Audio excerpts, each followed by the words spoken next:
So as we look, right, at digital, right, we've talked about this, for years, right, but I would also put this in three different categories for simplicity.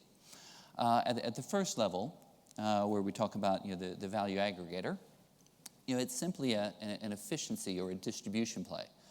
Right? We don't have to have a bank, right, on every corner in every country to access our customers. We can go through mobile, through PC, through other. We can operate in India, Africa, China, around the corners in North America, in the UK, in a different way. And we can make access more effective. And that's great, right? It's cheaper, it's faster, we gather insight and data and information along the way, right? And it is another platform.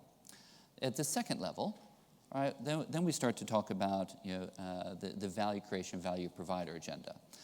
And that's probably where most of your institutions are today, right? It's about being able to place product more effectively.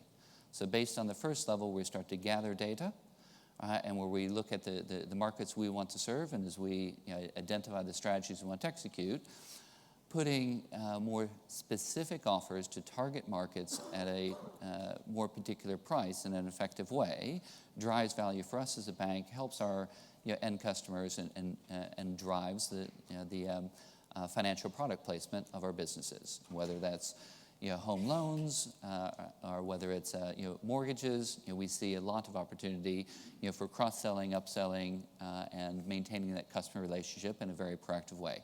Again, that's great.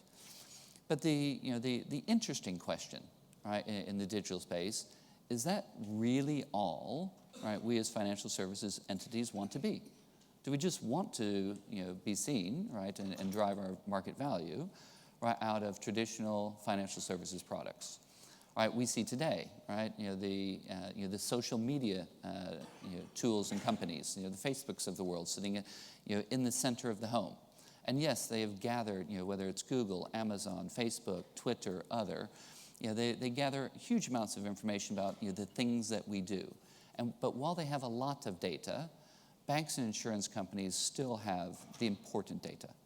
We know more about the financial positions, structures, needs, behaviors, and patterns of our client base than any other institution.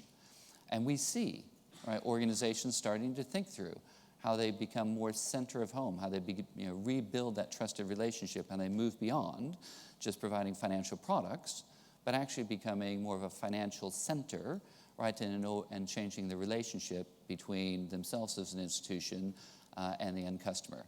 And that time, again, if you think back to the conduct issues, the regulatory financial issues, and also now where we are from an operational risk challenge, that migration, right, to rebuild the trust, rebuild our brand, and rebuild a new set of opportunities for the industry is actually quite interesting and quite significant.